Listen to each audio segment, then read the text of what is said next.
बच्चों, आज मैं आपको हिंदी सुलभ भारती कक्षा 8 की कविता हे मातृभूमि को पढ़ाने जा रही हूँ, जिसके कवि हैं राम प्रसाद बिस्मिल जी ने। कविता पढ़ाने से पहले मैं आपको भारत के लिए, भारत माता के लिए अपने कर्तव्यों से थोड़ा अवगत कराना चाहती हूँ। राम प्रसाद बिस्मिल जी के शब्दों में वे कहते हैं, व्यक्ति जिस राज्य व देश में जन्म लेता है वही उसकी जन्मभूमि अर्थात मातृभूमि होती है। अपनी मातृभूमि के प्रति हर व्यक्ति के कर्तव्य होते हैं।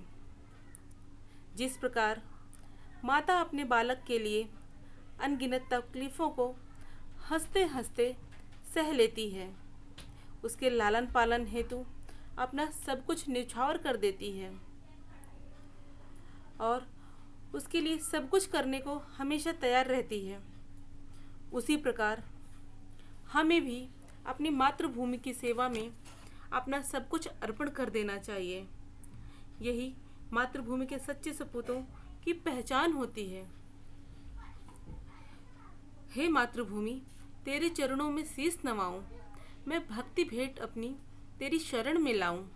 कवि कह रहे हैं कि हे धरती माता, हे मातृभूमि, मैं अपने शीस को तेरे चरणों में लाना चाहता हूँ।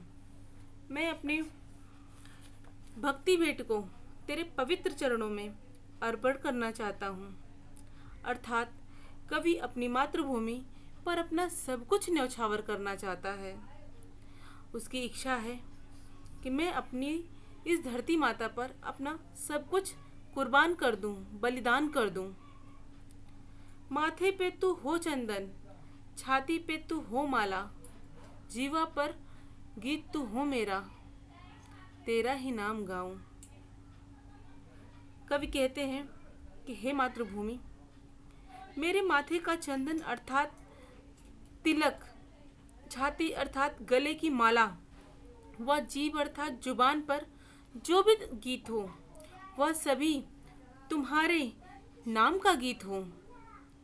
मैं जब भी कुछ गुनगुनाऊं अपनी भारत माता के लिए, अपनी जन्मभूमि के लिए गुनगुनाऊं, वह सब कुछ तुम्हारे नाम का ही हो। मैं सदैव तुम्हारे ही गुणगान करूं। अर्थात कवि अपनी मातृभूमि के लिए हमेशा अपना सब कुछ सर्वस्व न्यौछावर करने को तत्पर रहता है, जिससे सपूत उपजे श्री राम कृष्ण जैसे। उस धूल को मैं तेरी निज शीस पर चढ़ाऊं। कवि कहते हैं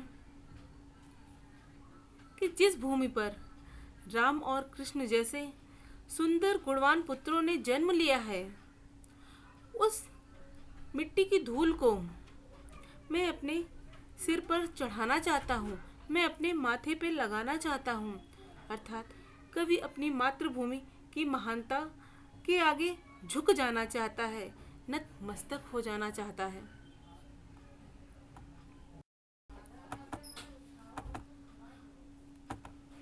माई समुद्र जिसकी पदरज को नित्य धोकर, करता प्रणाम तुझको मैं वे चरण दबाऊं। कवि कहते हैं कि हे माँ, समुद्र जिसके पैरों की धूल को अपने जल से धोता है, लगातार धो धो करके प्रणाम करता है, मैं भी उन्हीं चरणों को दबाना चाहता हूँ। अर्थात कवि अपनी मातृभूमि की सेवा करना चाहता है। सेवा में तेरी माता मैं भेदभाव तज कर, वह पुण्य नाम तेरा प्रतिदिन सुनूं सुनाऊं। कवि कहते हैं कि अपनी मातृभूमि से कि हे माँ, मैं हर प्रकार का भेदभाव त्याग कर तुम्हारी सेवा करना चाहता हूँ। मैं सभी भेदभावों को भूल जाना चाहता हूँ। मैं प्रतिदिन सिर्फ तुम्हारे नाम का स्मरण करना चाहता हूँ, तुम्हारे नाम को गुनगुनाना चाहता हूँ और तुम्हारे ही नाम का गुणगान करना चाहता हूँ। अर्थात कवि के लिए उसकी मातृभूमि ही सर्वस्व व सर्वोपरि है। अर्थात सबसे ऊपर मातृभूमि है, बाकी रिश्ते सब बाद में हैं।